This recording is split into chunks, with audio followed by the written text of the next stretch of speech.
I'm Caitlin with the Moving to Maryland podcast. So, you're thinking about moving to the Baltimore area, or you've been living in the city and you're ready for a change. You're looking for a single family home with a little bit of elbow room. You want lots of access to outdoor activities and trails. You prefer a more rural lifestyle, but you still need to be commutable to the city. Well, I think that the Hereford Zone is an outstanding option.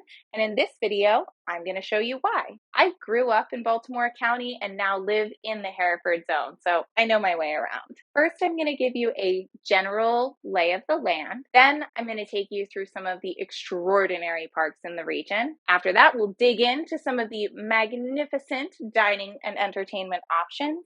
And then we'll wrap it all up with what you can get in the Hereford Zone. Okay, let's do it. I'll start by telling you where the Hereford Zone is in relationship to the rest of Baltimore. So down here is Baltimore City. It's actually a little square or rectangle inside of this circle, which is 695. Then here you have 83, which runs up through the city, connects to 695, and goes all the way up to the Maryland state line. This highway system is a big part of why the Hereford Zone is still considered commutable to Baltimore City.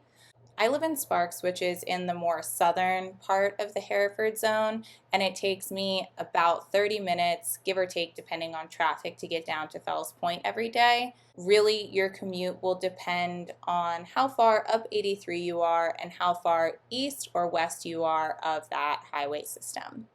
To understand where the Hereford Zone starts and ends, you need to know that the Hereford Zone is defined by the high school zoning.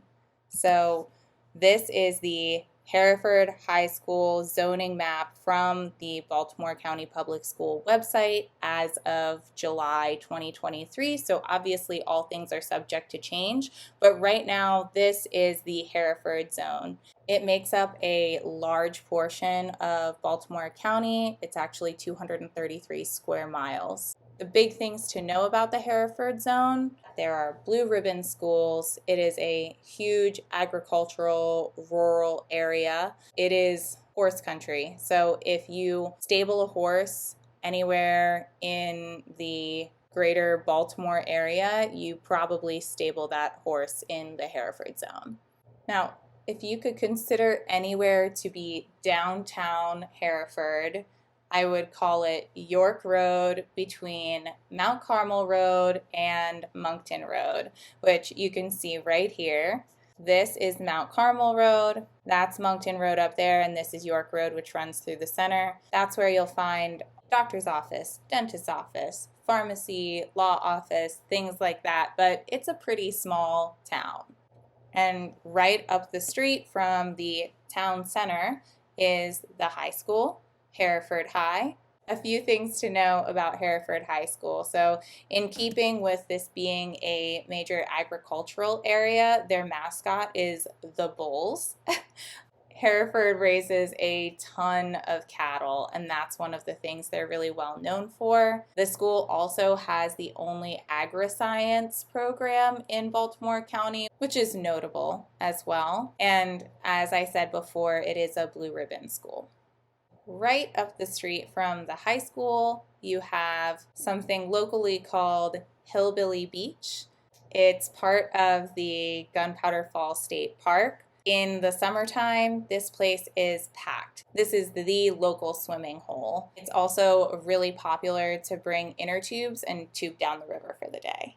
I also forgot to mention that at the Hereford High School is where they do a farmer's market every Saturday from 9 to 12. So if you're looking for good local produce, that's the spot.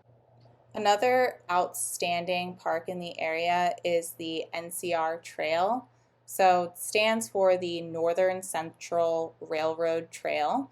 It extends 20 miles all the way up to the Maryland state line and then goes another 20 miles into Pennsylvania, where it becomes the York Heritage Trail and ends in York, Pennsylvania. It's a pretty wide and flat path, so it's great for biking or an easy nature walk.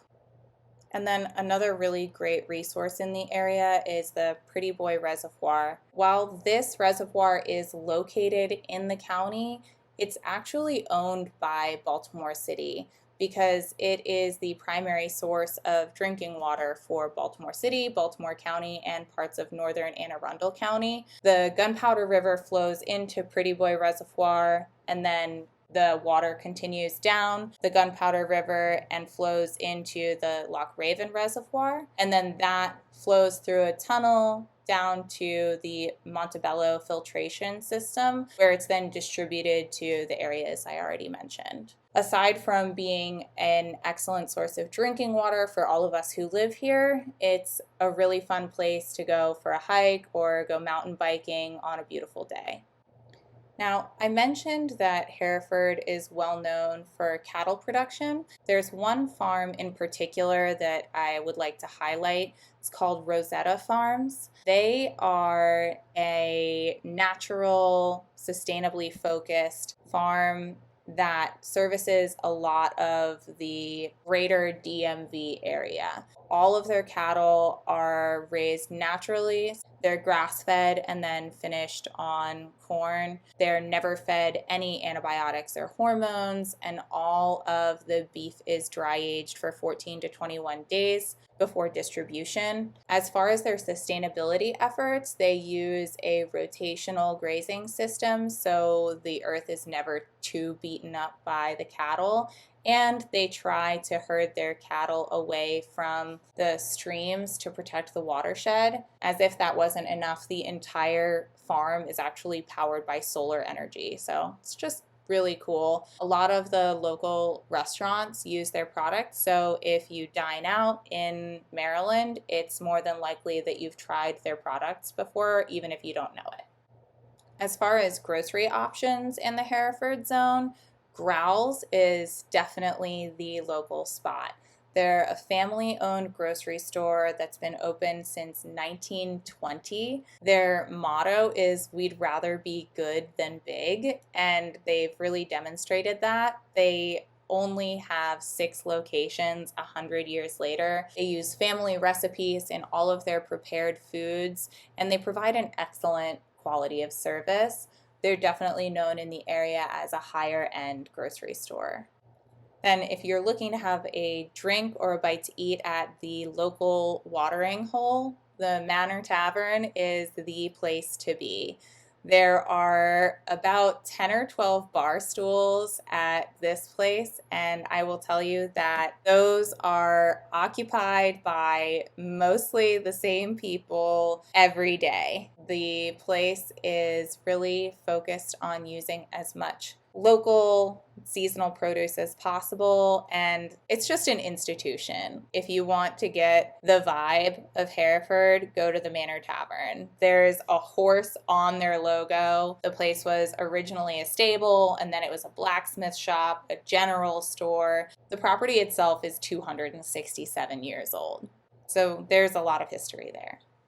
There's also a really great coffee, breakfast, more casual place called the Filling Station, which is one of my very favorite places to go. It's just 5 minutes from where I live. They have great coffee, great service. They make their pastries in-house, and they have authentic Mexican lunch. They are also open Thursday and Friday from 2 to 7, 7:30, and they have live music often on Fridays. I would just follow them on social media to see who's playing and when, but it's a really fun place to be. They have a whole outdoor seating area out here behind the restaurant, which is just beautiful. There's a little creek that runs next to it. Scenic, idyllic. There is one restaurant that didn't make it into this tour, but I feel like I would be remiss if I didn't mention. The Milton Inn, which is a Foreman and Wolf property. Cindy Wolf is an excellent chef who is responsible for the Charleston downtown. This is their county project. So if you're looking for a fine dining experience, super high-end French food, this is the place. It is literally right across the street from the filling station. It's like right here. You just can't see it in this picture. And that's your fine dining option in the area. Then getting into more of the drinking and entertainment options, There are lots of local breweries in Hereford, which is pretty cool. Inverness is a 100-acre farm. They grow all of their own hops there. They have a crop to keg model, so it's all done in-house. They usually have food trucks that will come in, so check their calendar for who's serving up what. Another local brewery is the Big Truck Farm Brewery. They also grow their own hops on site.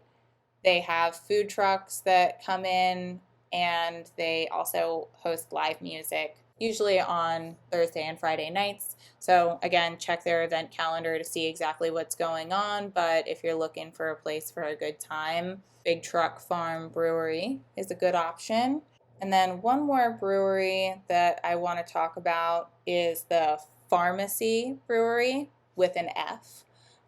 It's part of Willowdale Farm, which is a full working farm. So they have cattle, horses, they grow all kinds of stuff, including hops, but not just limited to that. As such, they are not pet friendly, but they are kid friendly. They have food truck offerings like the other breweries, and they also have live music. See their event calendar for details. As they sometimes have fewer food truck offerings, they do allow you to bring outside food. If you want to bring a picnic blanket, grab some beer, and bring your own snacks, you're welcome to do that. So those are some of the highlights in the Hereford Zone.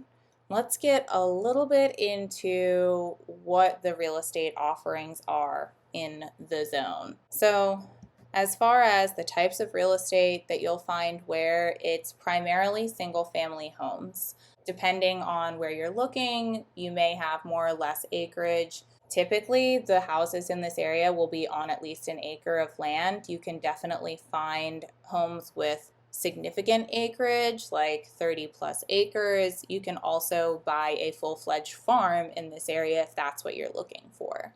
If you really want to be in the Hereford Zone and you're not looking for a single family home with a bunch of land, there is a small community called Loveton Farms where you can get a row house between $350,000 and $450,000 right now. They also have condo options available between $200,000 and $300,000. So that's a really great thing to know about.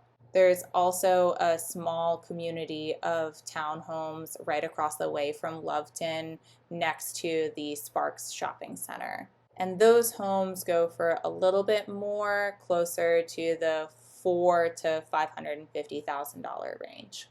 The average sold price of a house in the Hereford Zone in the last 180 days is about $730,000. And on average, houses in this area sell for 102% of their list price. That means that if you listed your home at $100,000, you probably get $102,000. And what that means for you if you're looking to buy in the Hereford Zone is that it's a little competitive, so you should be prepared to move quickly and make a competitive offer. It also means that you need to be working with an agent who's on their P's and Q's and knows the area well. That's the Hereford Zone in a nutshell. We've barely scratched the surface here. So if you would like to know more, you want an in-person tour, or you need help buying or selling real estate anywhere in the greater Baltimore area, myself or one of the other fantastic licensed agents on the Greatest Moves team would be thrilled to assist. And I would love to be your neighbor. If there's a neighborhood that you really want to see a map tour of, please let me know in the comments below and I'd love to show you around. Thank you so much for watching. And if you liked this video, please like, subscribe, and share, and ring that bell so that you can stay up to date on everything that's happening on our channel. Okay, we'll see you on the next one.